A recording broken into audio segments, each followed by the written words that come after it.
Welcome! In this series of videos, we will cover the design and implementation of a project, from initial design through coding and development to testing, using both the Power Basic console and Windows compilers. Today we will create a process to update our task leader and the MLG grid to mark task workers which have become inactive. To summarise the project so far, we have created two applications. One is called Task Leader, which is installed on a human-facing computer and is used to report on and control the second application, the Task Worker. This runs on a number of headless computers, which will be actually carrying out the work.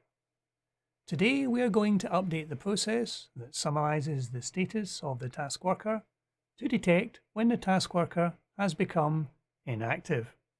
This was our application at the end of the last video.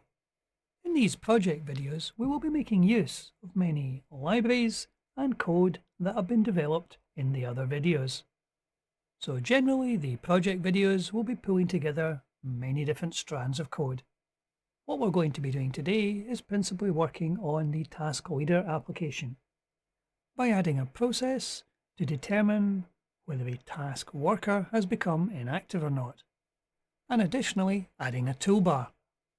So firstly, to add our new toolbar to the application, we need to make some space for the toolbar. So let's have a look at the Form Designer.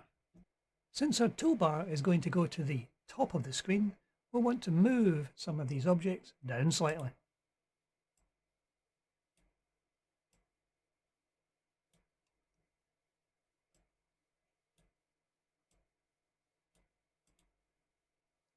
Right, that should give us enough room at the top of the application to fit in our toolbar. We already have a library which adds a standard toolbar to the top of any application, so we'll just plug that one in. Now that we've added the include file, there are a couple of changes we need to make to the form dialog. This is the form dialog.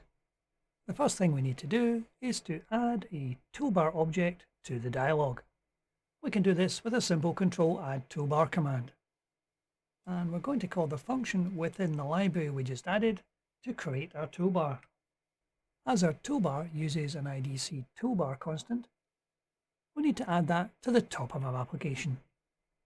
And now we have added our constant, we can now try running our application.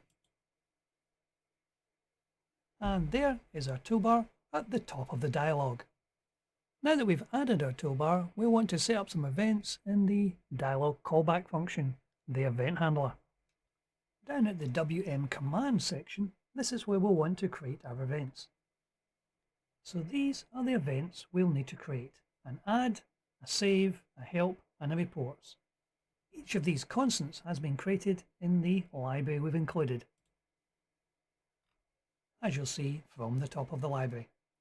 There is our add, our save, our help, and our reports. These start at 4001 and will increment by 1 for each of these additional constants. So just to prove that this event would actually trigger something, we'll put a simple message box in when the add button has been clicked.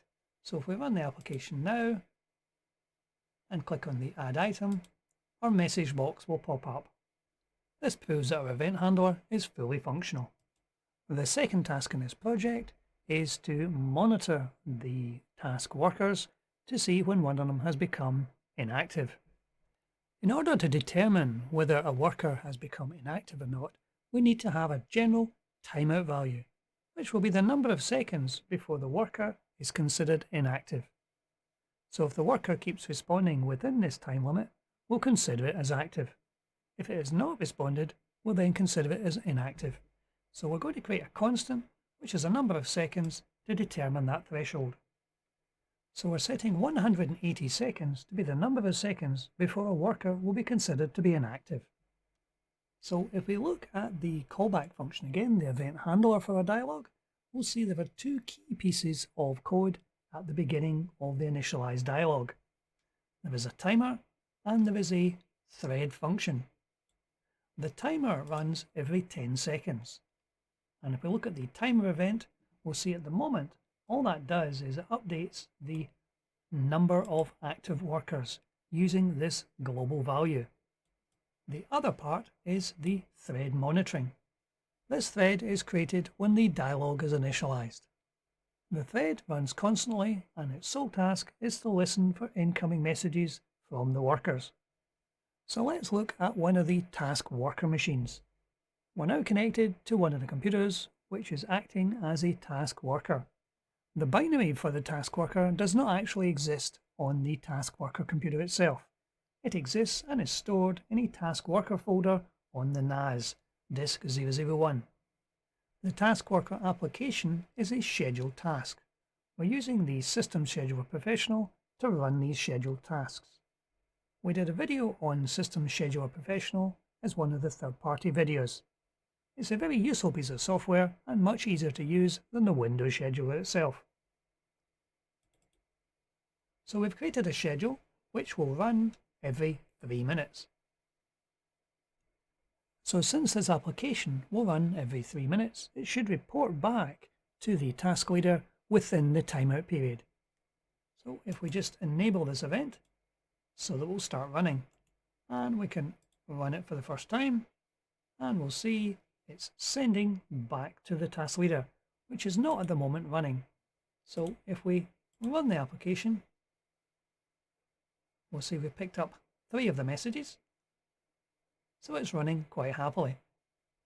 Now what we need to do is to create a process that monitors these incoming messages, and when a message has not come in for more than 180 seconds, we want to change the status of the entry in the grid from active to inactive. So if we look at the timer event again, we'll need to create a process in here that is kicked off whenever the timer triggers. And we'll call this new process Update Workers Array. We maintain a workers array with a list of all the workers who have responded. So within this Update Workers Array, we're going to do a for next loop to step through each row in the uWorkers array. Firstly, we're going to create some local variables. Long R to allow us to for next loop through the array, and we're going to pick up the current number of seconds since midnight from the timer. As a reminder of what's actually in this array, I'll put up the definition of the UDT workers type. So for each row in the array, we're going to step through them one by one. If there is no name in the array for the worker, we will then iterate, go on to the next row. If the condition of the worker is already inactive, then we'll skip past that one as well. So if the code gets this far, we must have a worker who is either processing or active. As we store the timestamp for the status of each of these workers, we need to turn that into seconds. So we'll create a function in a moment to do that. So on the assumption that works, we will then have in the timestamp variable the number of seconds from midnight. Then it's a simple bit of arithmetic to work out if we have exceeded our worker timeout or not. So if the value of the now variable minus the value we've just determined is greater than the worker timeout, then we know that it has indeed timed out. So we can then update the condition of this particular worker to being inactive. And after that, we will update the grid to put the word inactive into the status column. Once we've been through every record in the array, we'll then have to update the grid and recount the number of active workers. Now we'll need to create that new function to get the number of seconds. This new function isn't particularly complicated. It takes a single parameter, which is the timestamp as a string. It will return the value as a double. It will pick up the hours, minutes and seconds from the timestamp and then do a straight bit of arithmetic to work out the number of seconds. Now that we have that code in place, we need to see if this is going to work. The single worker computer we have running at the moment is set to run its task every 3 minutes, so it should never become inactive. We'll spin up some more computers to actually run the same kind of tasks, but I'll mark one of them as running on a 5-minute cycle. So in theory, since it only sends messages back once every 5 minutes, it should indeed time out. And now we have all 3 of the additional machines responding: Quad 1, Quad 2 and Quad 3. 2 of these machines should respond every 3 minutes, and one of the machines will only respond every 5 minutes. So that machine should come up as inactive. We also appear to be getting an event with no worker name coming in. I think this must be spurious data, but we'll check this in the code once we've finished checking our active and inactive status.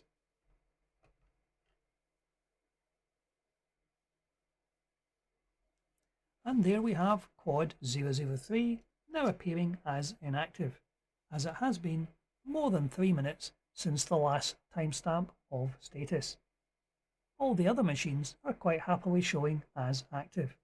So we have now successfully added two things to our Task Leader application. We've added a menu bar, which we'll be using in later videos, and we've added a worker process which determines whether one of the workers has become inactive or not. The knowledge of this status will be essential when it comes to the next stage. What we'll be doing in the next stage is actually attempting to allocate tasks to specific machines.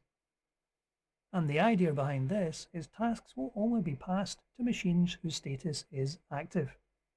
If a machine is already processing, its status would be showing as processing, and we would not want to give it an additional task.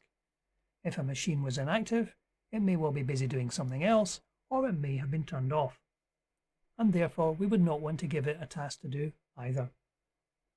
Let's exit the application now, and we'll trace the issue with this blank worker status coming in. We have a function within our application called updateArray. This is the one that's used to update the grid. Now at this point we're picking up the details: the name of the worker, the core doing the processing, the current state, and the timestamp. So quite simply we'll put a few lines of code in here so that if the worker name is actually blank, then we will exit the function. We'll ignore any message.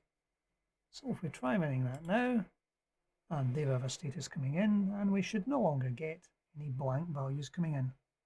So now that we have our status grid in place to determine which workers are active or not, we're ready to move on to the next stage. And that would be to create a task for these worker machines to actually process. And that will be the subject of the next video. But that's it for today. Thank you for watching.